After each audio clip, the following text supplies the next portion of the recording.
Ձեռք բերեք իտալական նրբագեղ ու բարձրակարգ սալիկների նշված տեսականին, վճարելով բացառիկ 4400 դրամ 1 քառակուսի մետրի համար։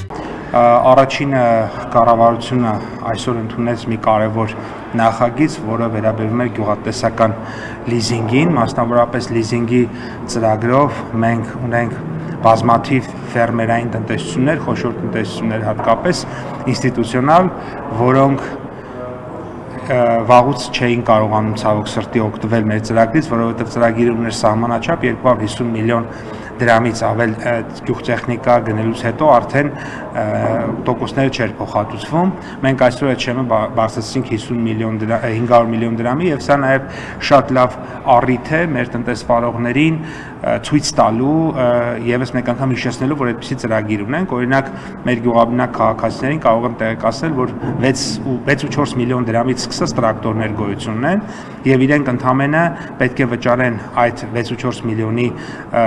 20% կանխավճարը 1.280.000 դրամը եւ մնացածը եթե սահմանամերձ վայրերում են իրենք ապրում, ապա 5 տարվա ընթացքում, այսպես ասած, մաս-մաս պետք է վճարեն, բոլոր տոկոսները պետությունը իրենց տեղ կվճարի, իսկ ոչ սահմանամերձում 14%-ային կետից 12-ն է պետությունը վճարում, ընդամենը 2%-ային կետ, որը մի քանի հազար դրամից մինչև մի քանի տասնյակ հազար դրամ է կազմում ընդամենը, հետեւաբար շատ մատչելի հնարավորություն է եւ լավ առիթ է, ես կուզեմ դրա մասին բարձրաձայնենք։ Երկրորդը ուզում եմ խոսել բնության աղետի մասին, կարկուտի մասին, որը մեր գյուղացիներին բնականաբար շատ մտահոգում է, շատ մեծ վնասներ է տվել մեր գյուղատնտեսությանը, մասնավորապես Արարատի, Արմավիրի, Արագածոտնի եւ այլ մարզերում եղել են կարկուտներ տարբեր տեղերում։ Առաջիկայում շաբաթ օրը ես նախորդիվ եղել եմ Արարատի մարզում, շաբաթ օրը ամբողջ օրը պլանավորված է, որ կլինեմ Արագածոտնի մարզում, մյուս բոլոր տեղերում։ Հիմա մեր աշխատանքային խմբերը, մարզպետարանների, համայնքների նախարարության հետ ակտիվորեն աշխատանքի մեջ են վնասների գույքագրման համար, որից հետո արդեն համապատասխան որոշումներ կընդունվեն, կհասկանանք ինչպես կարող ենք ուրեմն փորձենք, որպեսզի աջակցենք մեր քաղաքացիներին, որպեսզի մեր գյուղատնտեսության կայուն զարգացման տեմպը չվնասենք, սա երկրորդ նորությունը եւ երրորդ նորությունը շատ լավ, ասում եմ հաշվարկներ կան, բայց տեղ է եղել, որ օրինակ գյուղ կա 3 է եկել կարկուտը, ո՞վ ջան։ Ասենք օրինակ մի մարզում, մի գյուղում 3 եղել է։ Ընդ որում գյուղի մի մասում, ասենք, այսինքն դա ինքը ցավոք սրտի բնական աղետ է, որը ինքը դինամիկայի մեջ է։ Հակակարգտային կայանները աշխատում են, բայց հակակարգտային կայանների արդյունավետության մասով պետք է նշել, որ հետևյալ իրավիճակ կա։ Կան ամպեր, հենց գիտականորեն ապացուցված է, որոնց այդ թնդանոթային համակարգերը իրենց արդյունավետությունը 100% չէ։ Այսինքն կան ամպեր, որոնց դեպքում 100%-անոց է ու բազմաթիվ դեպքեր է լինում, որ իրանք փրկում են իրավիճակը, մենք դրանց մասին չգիտենք, չենք խոսում, շատ լավ։ Այո, կրակել են, ես չեմ հանդիպել բացի Արարատի մարզի մեկ բնակավայրից, որտեղ մասնագետների կարծիքով պատասխանատուների ներկայացմամբ, այսպես ասած, շատ ուժեղ անձրևային հոսք է սկզբում եղել, որի արդյունքում խնդրեմ է առաջացել սարքի հետ, եւ սարքը ըստ էության չի աշխատել, 1 թե 2 գյուղում եղել է այդպիսի բան, Արարատի մարզում իմ այցելության ժամանակ պարզեցինք, բայց դրա փոխարեն օրինակ կողքի 63 ուրեմն համակարգերը ամբողջությամբ աշխատել էին, այսինքն այդ մեծ հաշվով նման բաներ կարող են լինել, բայց դրանք փոքր են։ Հիմա տեսեք, արդիականացման մասով դրանք համակարգեր են, որոնք որ ես արդեն նշեցի, ունեն որոշակի սահմանափակ օգտակարություն։ Ավելի արդիական համակարգեր կան, դա այդպես ասած այդ հրթիռային համակարգերն են, որոնք որ ավելի արդյունավետ են ու ակնհայտորեն արդյունավետ են, բայց մեր երկրի աշխարհագրական դիրքի եւ աշխարհաքաղաքական որոշակի առանձնահատկություններով ելնելով, այս պահին դա կիրառելը անհնար է։ Եթե անգամ ունենայինք, դա անհնար է կիրառել, որովհետեւ դրանք հրթիռներ են, որոնք որ իրենց տեսքով ու որևէ առանձնահատկությամբ բացի մարտագլխիկը եթե նայենք, ոչ մի բանով չեն տարբերվում մնացած մեծ հրթիռներից եւ դա օգտագործելու համար նախ պետքա դու ունենաս համաձայնագրեր քո բոլոր հարևան երկրների հետ, որ եթե հանկարծ ինչ-որ բան տեղի ունենա, բնականաբար, այսինքն դա այդպիսի բարձ ընթացակարգերով է անցնում, իսկ մենք գիտենք ինչպիսի աշխարհակահաղական իրավիճակում ենք եւ այս պայն դրա մասին խոսելը կարծում եմ ժամանակավերեպ է։ Մենք ինչ լուծում ենք առաջարկում մեր քաղաքացիներին, այս ընթացքում եւս մեկ լուծում ենք առաջարկել, եւս մեկ լավ որոշում ենք առաջարկել, դա այն է, որ հակակարգտային ցանցերը նախկինում միայն սահմանափակ համայնքներում էր պետությունը սուբսիդավորում, այսուհետ նաեւ հանրապետության բոլոր համայնքներում հակակարգտային ցանցի դեպքում 50%-ը պետությունը սուբսիդավորել է, այսինքն ծախսի 50%-ը պետությունը վերցնում է իր վրա, սա իհարկե հասկանում ենք, որ ոչ բոլոր դեպքերում է կիրառելի, օրինակ բարձր ծիրանենու դեպքում կիրառելի չի, ոչ ավանդական, բայց ասենք նույնիսկ ոչ ավանդական դեղցենու կամ խաղողի կամ բալի կամ սալորի դեպքում ինքը կիրառելի է, որտեղ իրենք այդպես է, շատ չեն բարձրանա։ Սա էր երկրորդ հարցը եւ երրորդը, որին ուզում եմ անդրադառնամ, դա շատ հայտնի էլի բոլորի շատ հայտնի կոնյակի սպիրտի արտահանման հետ կապված խնդիրներն են այստեղ մենք հետո ինձ ասացին ներողություն որ որոշակիորեն խնդիրը լուծվել է թողել են որոշ մեքենաներ այո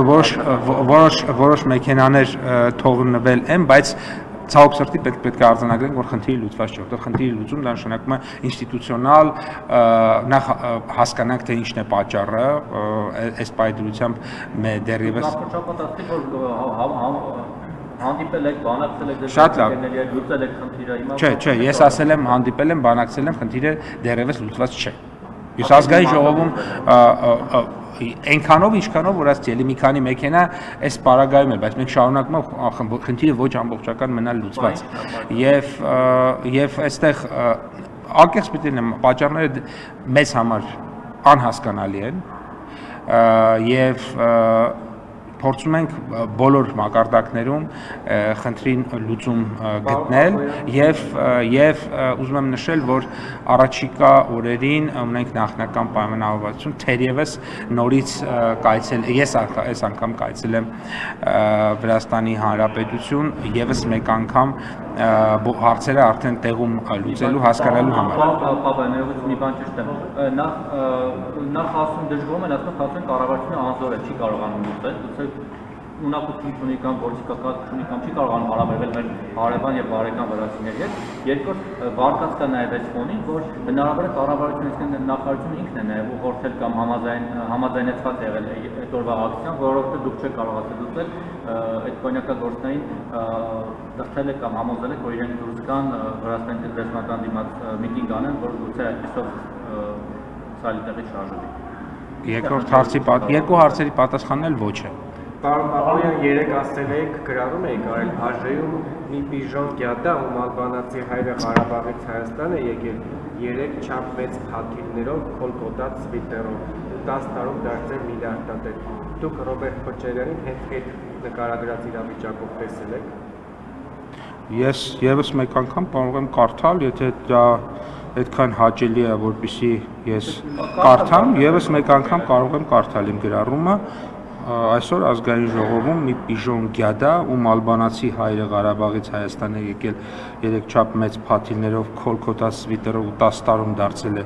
միլիարդատեր, իմ ջանոց միլիարդատերն էլ արդեն ապացուցվեց այդ կես ժամանոց ցանկով, որ հրապարակվում ու չի ավարտվում, հայհոյանք է հնչեցել, գիտեք, ազգային ժողովում լկտի հայհոյանք, որը շատ ուրեմն անթույլատրելի է եւ որի մասին ընդհանրապես դուք չեք խոսում, չգիտեմ ինչու, բայց սա էլ պետք է արձանագրեմ։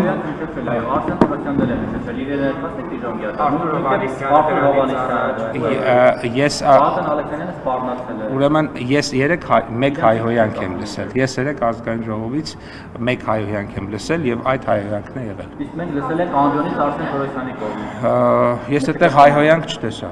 բայց այնտեղ կար հայհոյանք շատ կոնկրետ։ Շարունակությունը բառերը չի ասում ուրեմն հայհոյանք, չի ենթատեքստ է։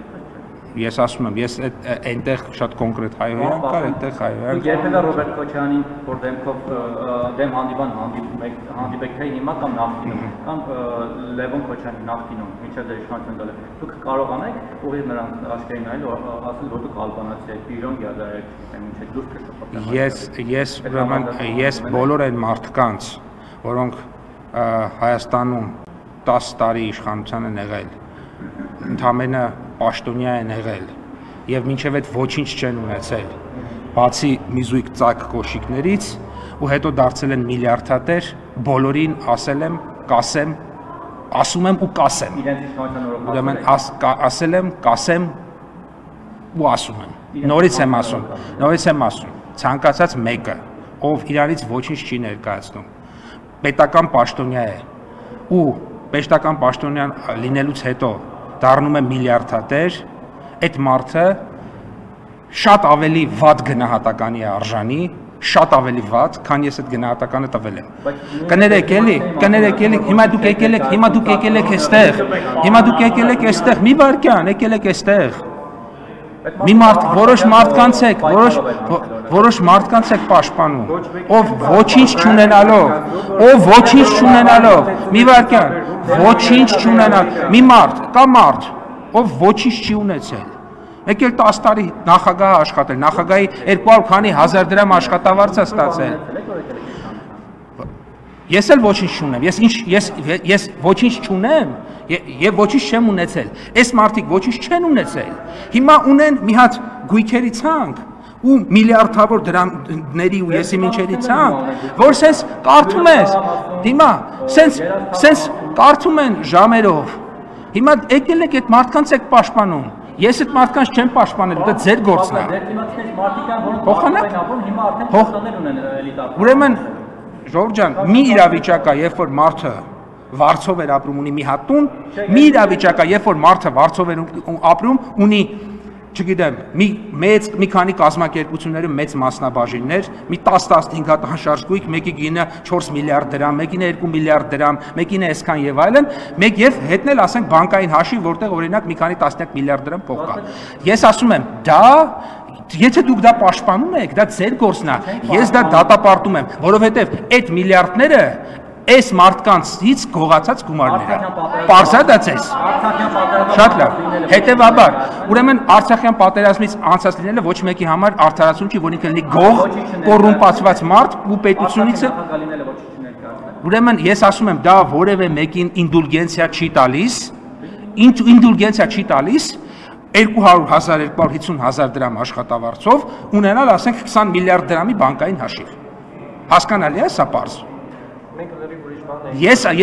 Ես ասում եմ այն, ինչ որ ասեցի։ Իսկ սա արդեն փաստ է գրված, հա, դատախազությունը դրա մասին հրապարակում է արել։ Եթե որևէ մեկը դրա հետ կապված պրոբլեմ ունի, թող գնա դատախազությունում հակառակը ապացուցի։ Պարզ է, իսկ ապօրինի գույքի մասին օրենքը մտել է ուժի մեջ եւ ավելորդ ջղաձգումները որևէ մեկին, այդ թվում նաև այդ ընտանիքի անդամներին չեն փրկելու։ Շնորհակալություն։